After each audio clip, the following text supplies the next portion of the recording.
할렐루야. 서로의 평강의 복을 기원하는 마음으로 샬롬 인사하시기 바랍니다. 샬롬. 샬롬. 오늘도 제자 훈련에 잘 나오셨습니다. 오늘 몇 번째죠? 7번째 시간입니다. 지난주에 우리 암송하기로 했던 말씀 먼저 암송 점검하도록 하겠습니다. 지난주 두 구절이 뭐였죠? 사도행전 1장 8절하고 에베소서 5장 18절 말씀. 자, 두 구절 한번 같이 읽겠습니다. 같이 낭송하겠습니다. 시작. 사도행전 1장 8절 말씀. 오직 성령이 너에게 임하시면 너희가 권능을 받고 예루살렘과 온 유대와 사마리아와 땅끝까지 이르러 내 증인이 되리라 하시니라. 사도행전 1장 8절 말씀. 이어지는 말씀 에베소서 5장 18절 말씀. 술 취하지 말라. 이는 방탕한 것이니 오직 성령의 충만을 받으라. 에베소서 5장 18절 말씀. 아멘. 잘 암송하셨습니다. 지난주에는 제가 숙제를 좀 더 드렸는데 무슨 숙제였죠? 지금까지 암송한 전체 구절을 우리가 한번 복습하기로 했었죠. 그 말씀이 어떤 말씀인가? 먼저 요한복음 5장 39절하고 고린도후서 5장 17절 말씀입니다. 한번 같이 낭송하겠습니다. 시작. 요한복음 5장 39절 말씀. 너희가 성경에서 영생을 얻는 줄 생각하고 성경을 상고하거니와 이 성경이 곧 내게 대하여 증거하는 것이로다. 요한복음 5장 39절 말씀. 그 다음 뭐죠? 고린도후서 5장 17절 말씀. 그런즉 누구든지 그리스도 안에 있으면 새로운 피조물이라. 이전 것은 지나갔으니 보라 새 것이 되었도다. 고린도후서 5장 17절 말씀. 그 다음 주 두 구절 뭐였죠? 요한복음 1장 12절과 갈라디아서 2장 20절이었습니다. 같이 낭송하겠습니다. 시작. 요한복음 1장 12절 말씀.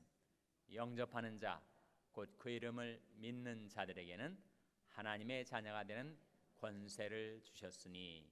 요한복음 1장 12절 말씀. 갈라디아서 2장 20절 말씀. 내가 그리스도와 함께 십자가에 못 박혔나니 그런즉 이제는 내가 산 것이 아니요 오직 내 안에 그리스도께서 사신 것이라. 이제 내가 육체 가운데 사는 것은 나를 사랑하사 나를 위하여 자기 몸을 버리신 하나님의 아들을 믿는 믿음 안에서 사는 것이라. 갈라디아서 2장 20절 말씀. 그 다음 주 두 구절이 뭐였죠? 마가복음 1장 35절과 요한일서 5장 13절 말씀이었습니다. 같이 낭송하겠습니다. 시작. 마가복음 1장 35절 말씀. 새벽 오히려 미명에 예수께서 일어나 나가 한적한 곳으로 가서 거기서 기도하시더니. 마가복음 1장 35절 말씀. 요한일서 5장 13절 말씀. 내가 하나님의 아들의 이름을 믿는 너에게 이것을 쓴 것은 너희로 하여금 너에게 영생이 있음을 알게 하려 함이라. 요한일서 5장 13절 말씀. 숨 좀 돌리고 할까요? 어떻게 이렇게 잘 암송들을 하십니까? 저는 이거 암송하려고 굉장히 많은 시간을 투입을 했는데 여러분 뭐 몇 주 하고 이렇게 암송을 주주를 외워야 되니까 좀 불공평한 거 아니에요? No fair 같은 생각이 자꾸 저한테 드는데 어떻게 이렇게 암송을 잘하세요? 자, 그 다음 주 두 구절 뭐였죠? 로마서 11장 36절과 디모데후서 3장 16절 말씀 같이 한번 낭송해 보겠습니다. 시작. 로마서 11장 36절 말씀. 이는 만물이 주에게서 나오고 주로 말미암고 주에게로 돌아감이라. 영광이 그에게 세세 있으리로다. 아멘. 로마서 11장 36절 말씀. 디모데후서 3장 16절 말씀. 모든 성경은 하나님의 감동으로 된 것으로 교훈과 책망과 바르게 함과 의로 교육하기에 유익하니. 디모데후서 3장 16절 말씀. 그 다음 주 두 구절이 뭐였죠? 요한복음 16장 24절과 요한복음 13장 34절 말씀입니다. 같이 낭송하겠습니다. 시작. 요한복음 16장 24절 말씀. 지금까지는 너희가 내 이름으로 아무것도 구하지 아니하였으나 구하라 그리하면 받으리니 너희 기쁨이 충만하리라. 요한복음 16장 24절 말씀. 요한복음 13장 34절 말씀. 새 계명을 너에게 주노니 서로 사랑하라. 내가 너희를 사랑한 것 같이 너희도 서로 사랑하라. 요한복음 13장 34절 말씀. 그 다음 주 두 구절 뭐였습니까? 사도행전 1장 8절과 에베소서 5장 18절 말씀. 바로 오늘 우리가 암송하기로 한 말씀이죠. 같이 낭송하겠습니다. 시작. 사도행전 1장 8절 말씀. 오직 성령이 너에게 임하시면 너희가 권능을 받고 예루살렘과 온 유대와 사마리아와 땅끝까지 이르러 내 증인이 되리라 하시니라. 사도행전 1장 8절 말씀. 에베소서 5장 18절 말씀. 술 취하지 말라. 이는 방탕한 것이니 오직 성령의 충만을 받으라. 에베소서 5장 18절 말씀. 아멘. 네. 서로 한번 박수 좀 쳐주세요. 너무 잘하셨는데. 네, 아주 정말 잘들 하셨습니다. 네. 그렇게 많이 애쓰신 것 같지 않은데 그렇게 암송을 줄줄 잘 해대시면 정말 노페 아닙니까? 네. 저는 얼마나 많은 시간과 노력을 거기에 투입했는지 모르는데 스트레스 많이 받았어요? 스트레스를 많이 받았다고 하니까 제가 좀 위로가 되네요. 하여튼 너무 잘하셨습니다. 다음 주 두 구절 숙제 미리 드립니다. 고린도전서 10장 13절과 로마서 12장 1절 말씀. 다시 한번 고린도전서 10장 13절과 로마서 12장 1절 말씀. 그렇게 보니까 16구절을 암송하지는 못하는 것 같고 전 몇 구절이 되는 거예요? 14구절이 되는 거죠. 14구절. 다음 주까지 하면은 14구절. 그렇게 우리가 8주 코스 중에서 첫 주는 암송을 하는 것이 아니니까. 그래서 총 14구절인데 여러분이 14구절만 확실하게 암송하셔도 여러분이 대단한 신앙의 자원을 여러분의 것으로 삼으시는 거예요. 그래서 좀 미진한 점이 있다 하더라도 꼭 복습하시고 반복 외에는 다른 왕도가 없습니다. 자꾸 반복하시고 반복하다 보면 공연히 그냥 기억만 하기 위해서 기계적으로 반복하게 되지 않습니다.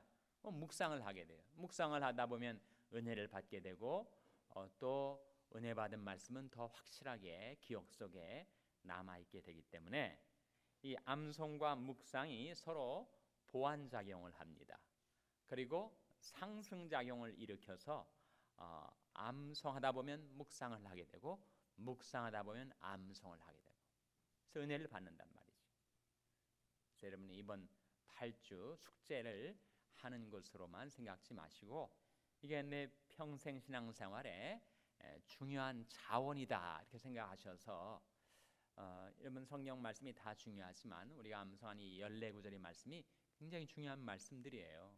그러니까 이번 코스 마치면서 깨끗하게 반납하고 다 잊어버리지 마시고 우리 학창시절에 그랬잖아요. 시험 보고 나면 답안지 딱 작성하고 나면 아디오 이제 아디오스 그냥 작별하고 그 다음부터는 또 잊어버린단 말이에요. 그러지 마시고 이 14구절은 내 평생 신앙의 자산으로 삼겠다 그렇게 생각하시고 이제 한 주 다음 주 암송 구절 때도 복습 한번 또 할 겁니다. 전체 14구절. 그러니까 이번 한 주간 다시 한번 여러분 기억을 새롭게 하시고 암송하시고 앞으로도 이 말씀을 자주 여러분이 들춰보세요. 그리고 이것이 날선 검처럼 여러분이 세상 살아가시면서 영적인 전쟁을 치를 때 쓰시는 성령의 검, 전가의 보도처럼 여러분이 활용하시기를 바랍니다. 오늘로써 7번째, 다음 주로 마지막 시간입니다. 다음 주 마지막 시간에는 두 가지 일을 우리가 하게 될 터인데 성경 암송 숙제 말고요. 하나는 수료증을 수여하는 시간을 가질 겁니다. 우리가 8주 코스 중에서 6번 이상 착실하게 참석하신 분들을 우리가 수료증을 수여하게 될 거예요. 내가 5번 참석했는지 6번 참석했는지 애매하다 그런 분들은 좀 확실하게 확인을 하셔가지고 6번 이상 참석하신 분들에게 수료증을 증정하게 될 거니까 그것이 아주 가물가물 내가 쫙 하지 않다 그런 분들은 우리 새가족 부의 이덕영 집사님에게 오셔가지고 확인을 받으시기 바랍니다. 그거 하나. 또 한 가지는 다음 주에 우리가 1기로 1:1 제자 양육을 수료하게 되는데 이제 제2기에 들어가서 내가 과연 누구를 양육할 것인가를 놓고 4주 전부터 기도하라고 제가 말씀을 드렸습니다. 기도를 좀 해오고 계시죠? 기도하는 가운데 이 사람에게 내가 도움을 줄 수 있겠다. 그렇게 피양육자를 기도 가운데서 정하신 분들, 본인에게는 아직 얘기가 안 됐어도 괜찮습니다. 적어도 자기가 기도하는 가운데 내가 이 사람에게 1:1로 이 말씀을 양육하고 전달하겠다. 그렇게 계획이 서신 분들은 다음 주에 출석부와 함께 명단이 돌아갈 때 그 양육 대상자의 이름을 적어주세요. 아직 한 주간이 남았기 때문에 한 주간 동안에 그것을 하실 수도 있습니다. 다음 주까지 나는 아무리 생각해도 아무리 기도해도 누구를 양육해야 될지 모르겠다. 그런 분들은 미정으로 남겨두시면 됩니다. 가능하면 여러분이 주도적으로 여러분이 도움을 주시고자 하는 여러분이 말씀으로 섬기고자 하는 대상자를 선정해 오시면 더 좋겠어요. 다음 주에 출석부와 함께 그 명단에 들어갈 때 그것을 기입하시는 일을 해주시기 바랍니다. 아시겠죠? 크게 3가지 숙제가 되는 겁니다.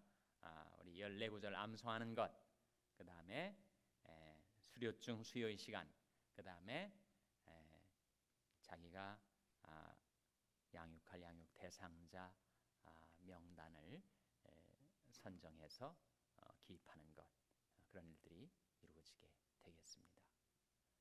자, 이것이 하우스키핑 우리 8주 코스의 살림살이 점검하는 시간인데 우리 오늘 공과 들어가기 전에 혹시 질문 있어요? 질문? 이상의 내용에 대해서 뭐 궁금한 점이 있으십니까? 없으신 걸로 알고 그러면 오늘 공과 진행하도록 하겠습니다. 오늘은 몇 번째 만남이죠? 오늘은 8번째 만남입니다. 제목이 뭡니까? 시험을 이기는 삶입니다. 시험을 이기는 삶. 그 첫 번째 단락에 성경 구절 하나가 들어있죠. 몇 장 몇 절입니까? 고린도전서 10장 12절 말씀이에요. 혹시 찾아본 분 계세요? 어떤 말씀이죠? 그런즉 선줄로 생각하는 자는 넘어질까 조심하라. 아주 귀중한 말씀이죠. 나는 지금까지 너무 열심히 신앙생활을 해왔기 때문에 향후 한 3년간은 아무런 시험도 내게 오지 않을 거다. 그렇게 생각한다면 그런 걸 뭐라고 한다고요? 그런 걸 착각이라고 하죠. 착각. 그런 법은 없습니다. 시험은 누구에게 나와요. 반드시 옵니다. 그 시험을 대비하며 살아야 돼요. 언제 내게 그런 시험이 닥쳐올지 모르기 때문에 그 시험을 늘 대책을 세우면서 우리가 살아가야 됩니다. 그래서 그런즉 선줄로 생각하는 자는 뭘 조심하라고요? 넘어질까 조심하라. 누구도 예외가 없습니다. 혹시 내가 넘어지는 자가 되지는 않을지 그렇게 경성에 있고 깨어 있고 대비하면서 살아가라고 말씀해 주고 있습니다.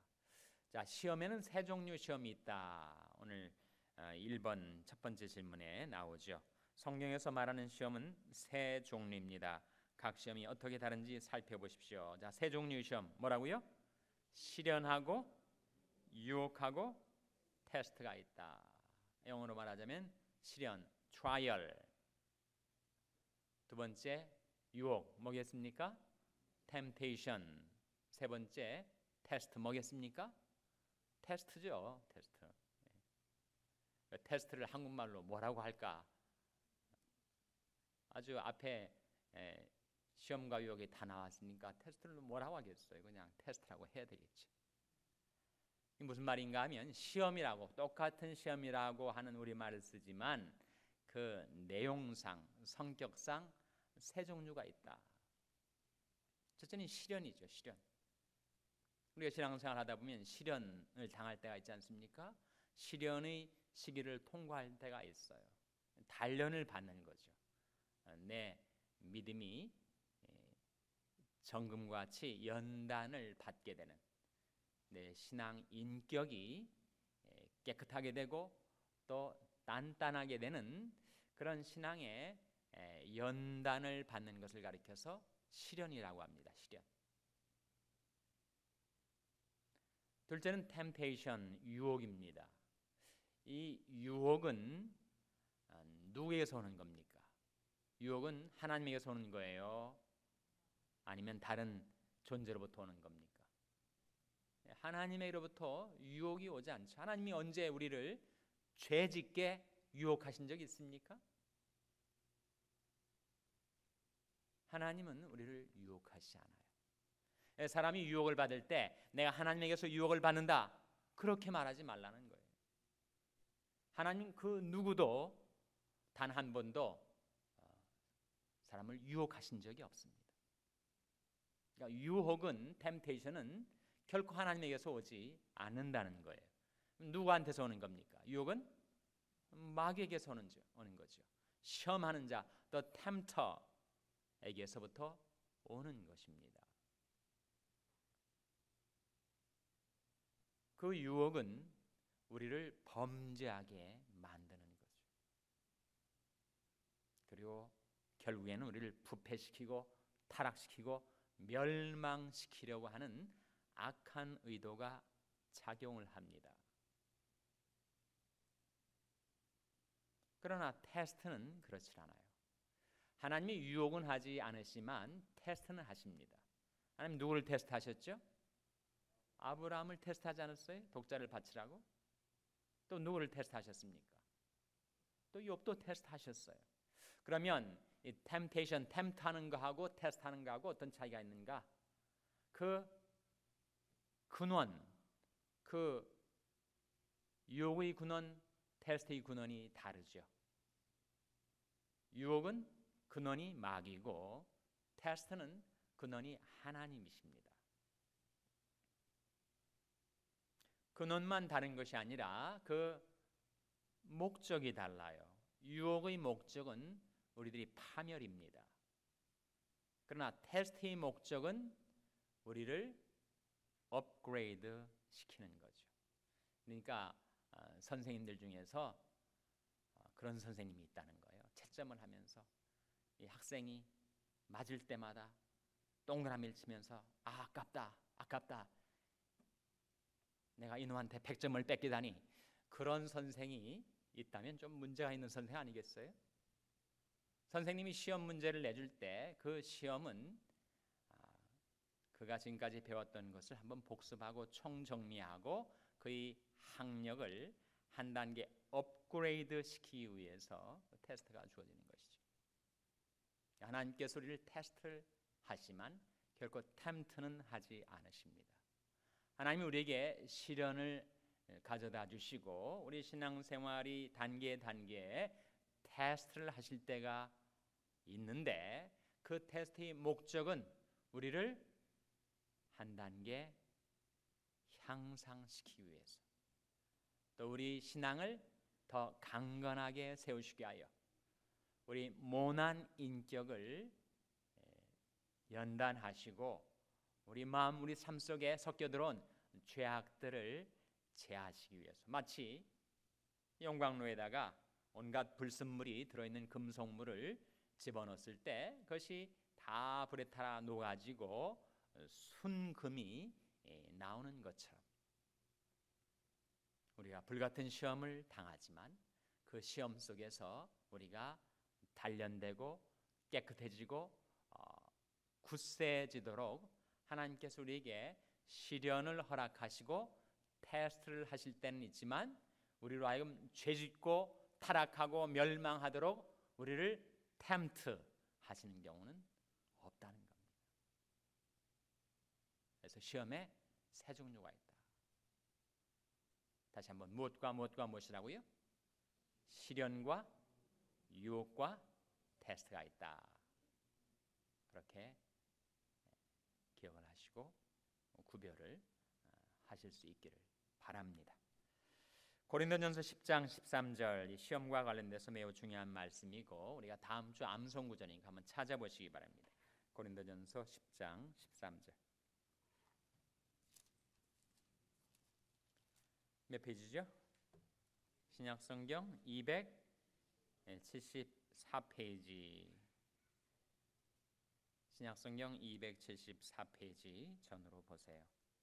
고린도전서 10장 13절 말씀 같이 읽겠습니다. 시작. 사람이 감당할 시험 밖에는 너에게 당한 것이 없나니 오직 하나님은 미쁘사 너희가 감당치 못할 시험 당함을 허락지 아니하시고 시험 당할 쯤에 또한 피할 길을 내사 너희로 능히 감당하게 하시느니라. 이 말씀해 보시면 시험에 관하여 여러 가지를 우리에게 깨우쳐 주시는 말씀입니다. 사람이 시험을 받으면 항상 시험을 받는 당사자는 자기가 하필이면 이 시험을 받는다고 유독 왜 내게만 이런 가혹한 시험이 다가오느냐고 그렇게 불평을 해 대기 일쑤입니다. Why me라는 말을 하고 산다는 거예요. 하나님의 말씀은 시험에 관해서 뭐라고 우리에게 가르쳐 주시냐면 사람이 감당할 시험 밖에는 너에게 당하는 것이 없다. 너만 유독 당하는 시험이 아니다. 이건 누구에게나 올 수 있는 것이고 내 앞서서 많은 사람들이 그 시험을 거쳐갔다. 지금도 내 주위에 나 말고 다른 사람도 비슷한 시험으로 고통을 겪는 사람이 있을 수가 있다는 거예요. 그래서 시험을 받을 때 왜 하필 내게만 이런 시험을 주시는 겁니까? 그렇게 말하지 말라는 거예요. 사람이 감당할 시험 밖에는 너에게 당하는 것이 없다 하는 겁니다. 우리가 시험을 당할 때 그 시험을 결국 극복하게 하시는 이는 누굽니까? 그 시험에 직면해서 그 시험에 내가 쓰러져 버리고 나가 떨어져 버리고 패배하지 않고 그 시험을 감당하게 하시는 이는 누구예요? 하나님이시란 말이에요. 그래서 하나님이 미쁘시기 때문이다 라고 말씀하고 있는데 오직 하나님은 미쁘사의 뜻이 뭐라고요? 신실하시다.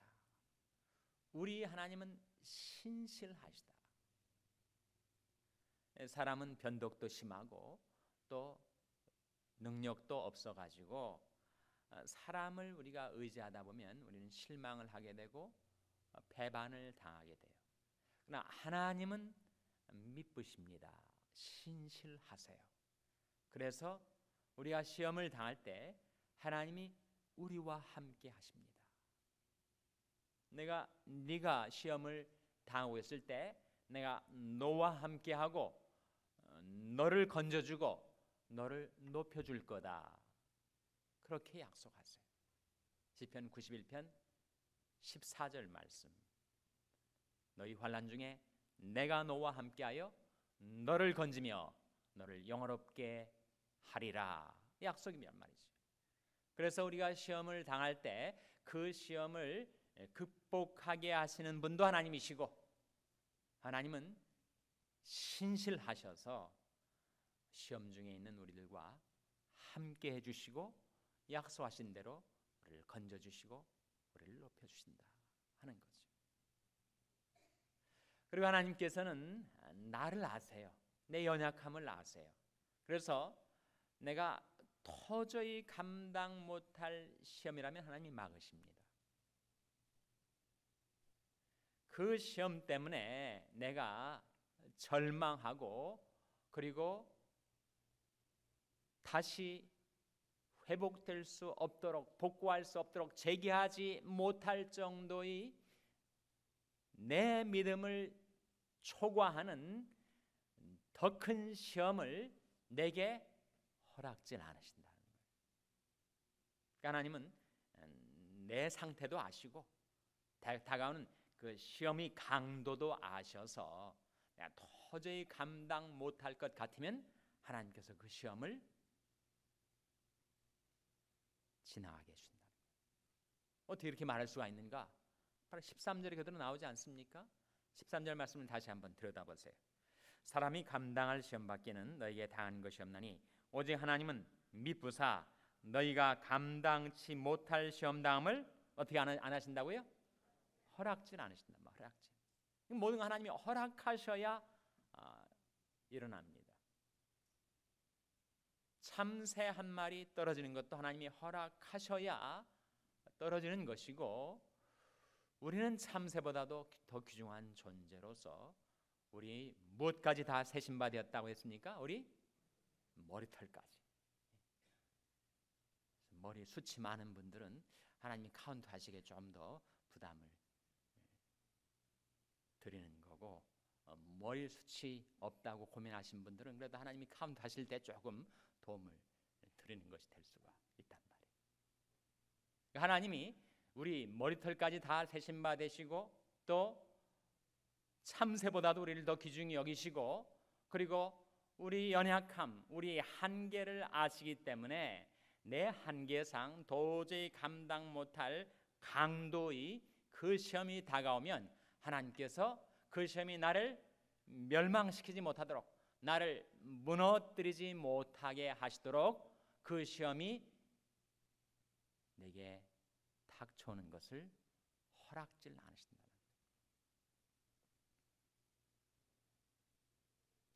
우리는 항상 all or nothing, 전부 아니면 전무 이렇게 생각하며 살기 쉽지만 하나님은 sense of proportion, 정도를 의식하시는 하나님. 그러니까 내 믿음의 정도, 그리고 내게 다가오는 시험의 정도, 그것을 하나님은 다 아세요. 그리고 그 양자를 견주어 보시고 이게 도저히 이 아이가 감당을 못할 시험이겠구나 하시면 하나님이 허락질 않으신다는 거예요. 그러니까 내게 다가오는 시험이 어떤 시험이든지 그 sense of proportion을 가지고 계신, 정도의 감각을 가지고 계신 하나님께서 그 경중을 달아보시고 내게 허락하셔서 내게 주어진 시험이라고 하는 그 확신이 있어야 우리는 그 시험을 견뎌낼 수가 있습니다. 이 전혀 통제가 안 된 상태에서 무지막지하게 내게 닥쳐오는 시험이다 라고 생각하면 우리는 그 시험과 싸워보기도 전에 패배의식을 갖게 돼요. 나 기억하시라는 거예요. 그 신실하신 하나님이 우리 삶을 붙들고 계신다. God is in control. 하나님이 지금 통제하고 계시다, 다스리고 계시다라는 그 믿음이 우리에게 있어야 된다는 거예요. 어떻게 할 수 있는가? 이 말씀이 이렇게 우리에게 일러주고 있지 않습니까? 우리가 감당치 못할 시험당을 허락지 아니하신다 하는 거죠. 그리고 우리가 실제로 시험을 당했을 때 우리가 꼭 해야 할 일이 있습니다. 꼭 해야 할 일 한 가지. 뭘까요, 여러분? 뭐를 찾아봐야 합니까? 뭘 찾아봐요? 항상 피할 길을 찾아봐야 됩니다. 그것은 하나님께서 우리를 위하여 피할 길을 예비해 주셨기 때문이라는 거예요. 그래서 내가 이 시험 속에서 너무 힘들고 너무 괴롭고 내가 시달리고 있는 이 시험에서 과연 내가 어떻게 벗어날 수 있을까? 나를 위하여 하나님께서 어떠한 피할 길을 내주고 계시다고 하셨으니 그 피할 길이 어디에 있는가를 내가 두 눈을 크게 뜨고 인스펙터 아이, 날카로운 예리한 눈초리로 그 피할 길이 어느 매에 있는가 발견해내서 그 피할 길로 피하여 나아가라는 거예요.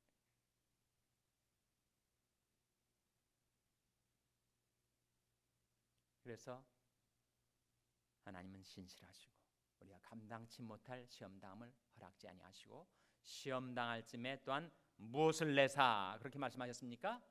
피할 길을 내사. 누가 내시는 거예요? 하나님이 내시는 거죠.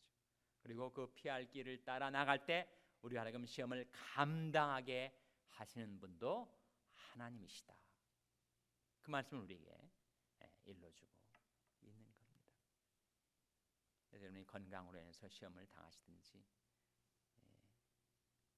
물질 문제로 인해서 시험을 당하시든지 자녀 문제로 해서 시험을 당하시든지 비즈니스로 인해서 시험을 당하시든지 시험을 당할 때 과연 하나님께서 어디에다가 나를 위하여 피할 길을 예배해 두셨을까? 잘 찾아보시고 하나님이 예비하신 그 길로 나아가시면 그것이 시험에서 벗어나는 길이 되는 겁니다. 다음 페이지 넘어가겠습니다. 150페이지 세 번째 질문에 위에서 세 번째 시험에 빠지지 않기 위해서 우리가 할 수 있는 일이 무엇입니까? 네 가지를 보여주고 있죠. 마태복음 6장에서는 우리가 시험에 빠지지 않게 해서 뭘 하라는 거예요? 기도하라는 거죠. 특별히 어떤 기도입니까? 마태복음 6장 9절과 13절 9절에서 13절 사이에는 무슨 기도가 나오죠? 주기도문이 나오지 않습니까? 이 주기도문 가운데 어떤 기도의 제목이 나오죠? 우리를 시험에 들게 하지 마옵시고 다만 악에서 구하옵소서. 그 기도하시라는 거예요. 주기도문을 아주 주문처럼 마력이 들어있는 주문처럼 주술의 신비스러운 마력이 있는 것처럼 주문을 외우듯이 외우라는 말씀은 아니지만 그러나 여러분 적어도 매일 한 차례는 주기도문을 여러분이 낭송하시고 주기도문을 말 그대로 하나님께 기도하실 수 있어야 합니다. 우리가 새벽기도 마칠 때 꼭 주기도문 한번 하지 않아요? 새벽기도 안 하는 날에도 여러분 주기도문 꼭 한번 하세요. 저는 하루에 2번 합니다. 새벽 예배 끝날 때 한번 하고 밤에 자기 전에 제 개인 기도 마칠 때 한번 해요. 그 기도가 기도의 원형입니다. 이상적인 기도예요. 기도의 아이디얼입니다. 거기에는 하나님을 향한 기도, 우리 자신을 위한 기도 다 들어있어요. 그 크게 6가지 간구의 제목 중에 한 가지가 바로 이 시험에 관계된 기도란 말이에요.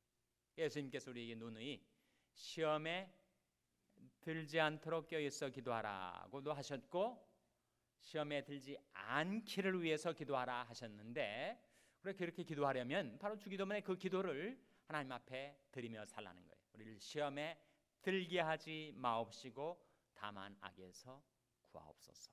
그 기도입니다. 그래서 여러분이 주기도문이 기독교의 3보 중에 하나라고 해요. 기독교의 전례되는 3가지 보물 중에 하나다. 다른 두 개는 뭘까요? 다른 두 개는 기독교의 삼보 세 가지 보물, 다른 두 개가 바로 십계명과 사도신경이죠. 세 번째는 뭐라고요? 또 하나는 뭐라고요? 주기도문 아닙니까? 주기도문. 그래서 보물은 활용하셔야 됩니다. 주기도문을 활용하세요. 주기도문을 최소한 하루에 한 번은 내가 반드시, 어떤 사람은 뭐 100번, 1000번 주기도문을 계속 반복해서 외우는 사람도 있다고 그래요. 무슨 주문처럼 외워되는가 비판하기 앞서서 효과가 있을 거예요. 받는 은혜가 있을 겁니다. 뭔가 도움이 될 거예요. 주님이 가르치신 기도니까. 그래서 여러분 전혀 주기도문을 좀 소홀히 하고 생활에 오셨다면 오늘 계기로 해서 주기도문을 여러분이 경건 생활의 귀중한 자원으로 한번 이제는 활용해 보시기 바랍니다. 두 번째 뭐죠? 우리가 시험에 빠지지 않게 해서 우리가 할 수 있는 일 뭡니까? 청년이 무엇으로 그 행실을 깨끗게 하리까? 주의 말씀을 따라 삼갈 것이니이다. 내가 주께 범죄치 아니하려 하여 주의 말씀을 내 마음에 두었나이다. 이게 시험에 들지 않으려 하면 하나님 말씀을 내 마음에 두고 살아야 됩니다. 어떻게 마음에 두고 살죠? 실제로 어떻게 하라는 겁니까? 암송하라는 거죠. 암송. 그럼 14구절 말씀 그것을 늘 암송하셔서 그것이 여러분으로 하여금 시험이 여러분에게 다가오다가도 여러분이 가슴속에 간직하고 살아가는 그 말씀 때문에 그 시험이 무서워서 달아나 버리게 하라는 거예요. 마귀가 정말 무서워하는 것은 성령의 검입니다. 믿음이 연약한 초신자라 하더라도 성령의 검을 꺼내서 휘두르는 초신자를 마귀는 잘 범접하지 못해요. 괜히 어설프게 들어갔다가 칼 맞을까 봐, 검에 찔릴까 봐. 그래서 말씀을 가슴속에 늘 품고 여차하면 그 성령의 검을 꺼내 쓸 수 있는 태세를 갖추고 살아가면 시험에서 이길 수가 있습니다. 세 번째는 뭐죠? 요한일서 5장 4절 5절은 뭡니까? 믿음이죠. 믿으면 시험을 이깁니다. 믿지 않으면 시험에서 패배를 해요. 너희가 만일 믿지 아니하면 정령이 굳게 서지 못하리라. 그렇게 말씀하고 있습니다.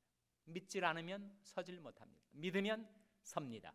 우리가 시험과의 싸움인데 시험과 과당 부딪혀가지고 내가 나가 떨어지는가 아니면 시험을 물리치는가, 그것은 무엇에 달려있는가? 내가 믿음을 갖고 사는가 아니면 믿음 없이 사는가. 그러면 시험에서 천성적으로 인간적으로 좀 의지가 박약한 사람도 있고 의지가 강한 사람도 있죠. 또 기질적으로도 좀 센 사람이 있고 또 나약한 사람이 있어요. 그러나 그것은 시험에서는 별다른 차이를 낳지 못합니다. 한 사람이 시험에서 이기는가 지는가를 좌우하는 것은 그 사람이 품고 사는 믿음에 달렸다는 거예요. 믿음을 가지고 살면 시험을 물리치고 시험이 다가왔다가도 떠나가 버리지만 믿음이 없으면 아무리 인간적으로 강한 사람도 그 시험에 휘둘려 사로잡히게 된다는 거예요. 믿음. 그래서 예수 그리스도가 하나님의 아들이신 줄을 믿는 믿음, 예수 그리스도가 나의 구주와 주님이심을 신뢰하는 믿음을 갖고 살아가는 자는 시험을 극복한다. 우리에게 믿음이 없으면 우리는 시험을 당하기도 쉽고 시험에 패배하기도 쉽습니다. 네 번째 뭐죠? 야고보서 4장 7절 뭐라는 겁니까? 우리가 할 수 있는 게 뭐라는 거예요? 순복하고 대적하는 거죠. 그런즉 너는 하나님께 순복할지어다. 마귀를 대적하라. 그러면 너희를 피하리라. 그러니까 자신을 하나님께 순복시키면서 내게 시험하려는 마귀를 대적하라는 거예요. 대적. 하나님께 순복하고 마귀를 대적할 때 우리는 시험을 이길 수가 있습니다. 사탄은 세 가지 경로로 우리에게 접근을 합니다. 사탄이 우리에게 접근하는 세 가지 경로, 뭐라는 거예요? 하나는 직접, 또 하나는 무엇을 통해서? 세상을 통해서. 또 하나는 무엇을 이용해서?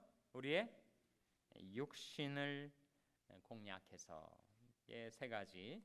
1번 150페이지 1번 사탄은 직접 우리를 공격합니다. 한 페이지 넘기셔서 2번 사탄은 세상을 통해 우리를 공격합니다. 그리고 3번 더 넘기셔서 사탄은 무엇을 통해서 우리를 공격한다고요? 육신의 욕심을 통해 우리를 공격합니다. 지피지기면 백전백승이라. 그래서 우리가 경계하고 대비하고 살아야 될 세 가지 적이 있다. 그것은 바로 사탄이 세상 것을 사용해 가지고 우리 육신을 공략해서 우리를 시험에 빠져들게 한다라고 하는 것을 기억하시라는 겁니다. 첫째로 사탄은 직접 우리를 공격합니다. 사탄이 우리를 공격할 때 어떻게 그 사탄을 물리칠 수가 있다고요? 예수님께 직접 공격을 가해왔던 사탄이 무서운 세 가지 시험을 예수님께서 세 번 다 뭘로 물리셨습니까? 바로 기록된 말씀의 인용을 통하여. 말씀을 인용한다는 것이 그냥 매가리 없이 힘없이 내 입에 달려있는, 그래서 입술로만 말씀을 암송했던 말씀을 인용하는 것으로가 아니라 그 말씀에다가 내 혼신을 실어서 그 말씀의 능력이 발휘될 수 있도록 그 말씀을 쓰셔야 됩니다. 말씀 따로 내 의지 따로 그 말씀의 인용이 무슨 힘이 있겠어요? 사탄이 무서운 시험이 내게 다가올 때 그 말씀에 내 마음도 몸도 삶도 다 드리고 집중해서 그 말씀이 파워가 발휘될 수 있도록 그 말씀을 쓰셔야 돼요. 성령의 거민 말씀이 위력이 나타나는 길입니다. 그러니까 예수님께서 마귀 시험을 당하셨을 때 그 시험을 이기신 것은 그 한 말씀 한 말씀에다 자기 전 존재를 실어서 마귀와의 치열한 접전을 벌이신 것이었고, 그 말씀에서 품어나오는 그 위력 앞에 마귀는 혼미백상 주랭랑을 놓았던 것입니다. 두 번째, 사탄은 세상을 통해서 우리를 공격합니다. 세상이 우리를 공격한다고도 말할 수 있지만 마귀가 세상 것들을 써서 우리를 유혹한다라고 말할 수가 있다는 거예요. 근데 세상이 사람들을 유혹하고 부패시키고 타락시킬 때 사용하는 것이 세 종류가 있다는 겁니다. 세 종류. 바로 요한일서 2장 15절 16절에 나온 것인데 그 세 가지가 뭐라고요? 육신의 정욕과 안목의 정욕과 이생의 자랑이에요. 이생의 자랑. 육신의 정욕 어떤 것들이 있을까요? 식욕도 있고 성욕도 있고 안락욕도 있고 육신의 정욕. 안목의 정욕, 눈으로 보는 것, 너무 즐기는 관음증 같은 거. 또 여성들 좋아하는, 여성들 뭘 좋아하죠? 뭘 좋아하십니까? 아이 쇼핑을 좋아하지 않으십니까? 여성들이 구매 활동하고 남성들이 구매 활동에 아주 차이가 있어요. 그래서 어떤 사람이 실제로 백화점에 CCTV를 통해서 남자들이 백화점에 들어와서 물건을 사는 모습하고 여성들이 물건을 사는 모습을 촬영을 해가지고 비교를 했대요. 어떻게 하겠습니까? 여성들은 백화점에 들어가면 1층부터 찬찬히 그 윈도우를 다 살펴보면서 여유 있게 즐기면서 1층을 다 둘러보면 그 다음에 에스컬레이터를 타고 2층으로 올라가서 또 2층에서 또 모든 윈도우에 진열된 상품들을 다 음미하면서 즐기면서 그 다음에 또 3층으로. 남자들은 어떻게 하겠어요?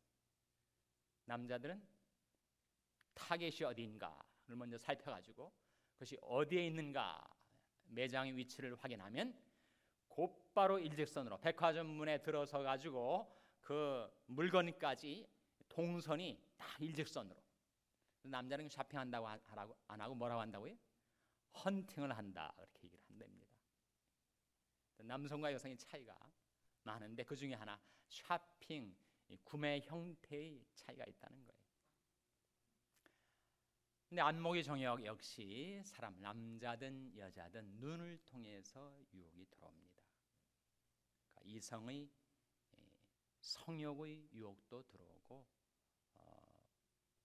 무력도 들어오고 눈으로. 그래서 아간이라는 사람이 무서운 시험을 당해서 정말 불시험이에요.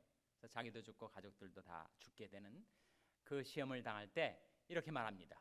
내가 그 금은 보화 그리고 극상품이 옷, 그것을 내가 보고 탐하여 취하였나이다, 그렇게 말하거든요. 보는 순간 탐심이 발동이 되고 그 탐심이 그의 마음과 발걸음을 끌어가서 결국 금지된 저주받은 물건을 그가 취하였기 때문에 그 저주가 그와 그의 가족에게 임하였습니다. 그래서 남자든 여자든 보는 것, 안목이 정형이죠. 세 번째는 이생의 자랑. 이생의 자랑은 뭐죠? 이생의 자랑? 이생의 자랑은 말 그대로 이 세상에 속한 것들을 자랑한다는 말이에요. 자기 재물 자랑하고, 자기 건강 자랑하고, 자기 지식 자랑하고, 자기 권세 자랑하고, 자기 명예 자랑하고. 어떤 것은 정말 자랑할 것이 아닌데 또 자랑을 하는 경우도 있죠. 정말 창피스러운 건데도 잘 모르고 자랑을 한단 말이에요. 수치를 자랑하는 그런 일이 있기도 합니다. 그런 것들이 사람을, 아니 육신의 정욕이나 안목의 정욕이 사람을 부패시키는 이해가 되지만 이생의 자랑이 어떻게 사람을 부패시킵니까? 어떻게 부패시키는 거죠? 이생의 자랑은 결국 그 교만이 되는 것이고, 교만의 핵심은 하나님 말고 다른 것을 의지하는 것이 되기 때문에 결국 하나님을 떠난 인생은 수치를 당하고 멸망을 당하게 됩니다. 제가 직접 성경을 읽다가도 은혜 받을 말씀이 나오면 그 말씀을 묵상하기도 하지만, 제가 신앙서적을 읽다가도 정말 내가 미처 몰랐던 이런 말씀을 이렇게 깨달은 마음으로 전달해 주는구나, 은혜를 받을 때가 있단 말이에요. 최근에도 그런 경우가 하나 있는데, 하여튼 어떤 문맥인지는 생각이 안 나지만 그 예레미야 17장 13절 말씀을 딱 보는 순간, 야, 정말 이 말씀 맞는 말씀이다, 내 삶에 내가 묵상하고 적용해야 될 말씀이다. 그래서 그 말씀을 텍스트 메시징으로 제 자녀들에게 즉각 보냈어요. 한번 찾아보시기 바랍니다. 예레미야 17장 13절. 예레미야 17장 13절 말씀은 구약성경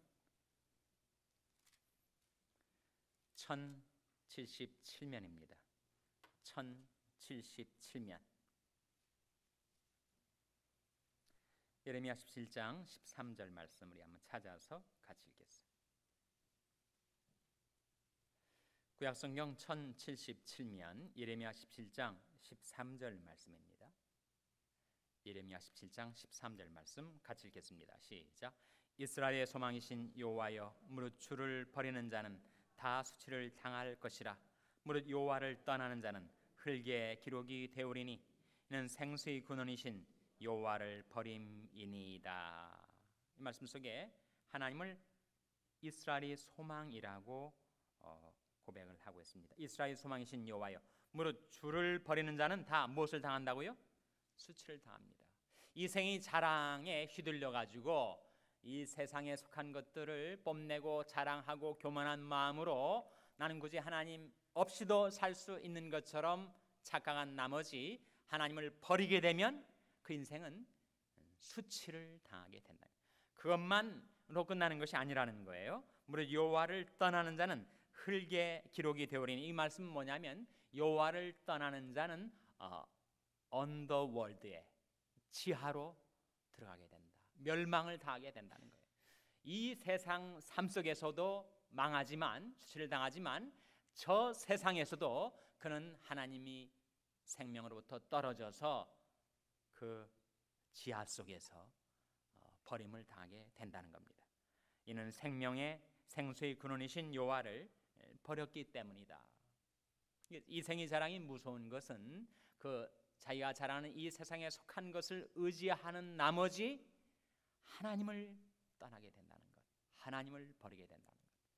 하나님을 버리면 이 인생에서도 그는 창피스러운, 수치스러운 생의 마지막을 맞이하게 되고, 그리고 죽은 다음에도 그가 지하로, 언더월드로 들어가게 되니 그것은 생수의 근원이신 하나님을 버렸기 때문이다 하는 말씀이죠. 그래서 세상의 유혹이 무서운 이유는 바로 육신의 정욕과 안목의 정욕과 이생의 사랑 때문이다 하는 겁니다. 세 번째, 사탄은 육신의 욕심을 통해서 우리를 공격합니다. 그 중간쯤 보면 사무엘하 11장하고 창세기 39장에 나타난 두 인물을 비교합니다. 사무엘하 11장에는 누가 나올까요? 다윗이. 창세기 39장에는 누가 나올까요? 요셉이. 둘 다 똑같은 시험, 그 성욕, 정욕, 그 육신의 정욕과 안목의 정욕으로부터 그들이 시험을 당하였는데, 한 사람은 패배하고 처절하게, 한 사람은 승리를 합니다. 누가 패배했죠? 다윗이. 누가 승리했습니까? 요셉이.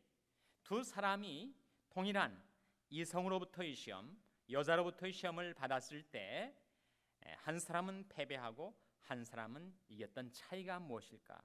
다윗은 뭘 했습니까? 다윗은 방심했어요. 그러나 요셉은 경성했습니다. 그러니까 다윗은 너무 무방비 상태에서 시험이 다가오는데 대책 없이 방심하다가 패배를 했지만, 요셉은 준비 태세를 갖추고 살았습니다.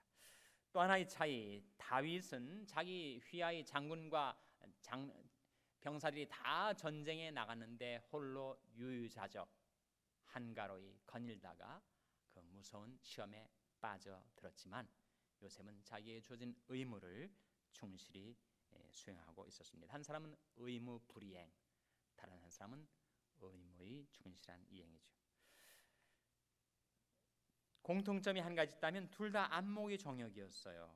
여성의 아주 유혹적인, 매혹적인 추파가 두 사람에게 다가왔던 것입니다. 그런데 요셉이 성공했고 다윗이 실패했던 차이는 무엇인가? 요셉은 자기가 힘이 있다고 그 힘을 악하게 행사를 했습니다.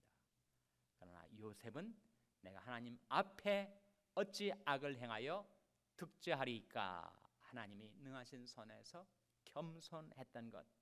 다윗은 힘이 있다고 그 힘을 행사했었고, 요셉은 하나님이 능하신 손 아래서 겸손히 하나님 앞에서 행하였기 때문에 그 두 사람의 그런 결과의 차이가 나타났었던 것이죠.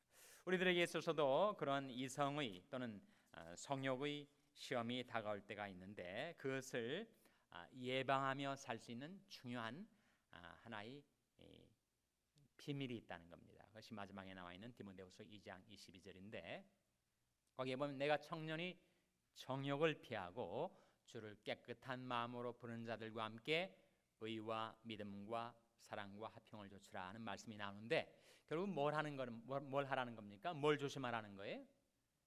교제권을 조심하라. 유유상종이라는 말이 있지 않습니까? 친구 따라 강남 간다는 말이 있잖아요. 내가 누구와 교류하는가, 나의 교제권, 교육권이 결국은 그 예방 대책의 차이가 된다는 거예요. 늘 세속적인 친구들, 술 친구들, 그리고 성적인 윤리 의식이 없이 그냥 방탕하게 살아가는 그 사람들하고 늘 가까이 지내고 친하게 지내면 나도 모르는 사이에 그 사람이 영향을 받게 되는 거예요. 그래서 무심코 나도 거기에 끌려가게 돼 있다는 겁니다. 인간은 연약해서 누구나 자기가 더불어 살아가는 사람에게 피치 못하게 영향을 받게 된다는 거예요.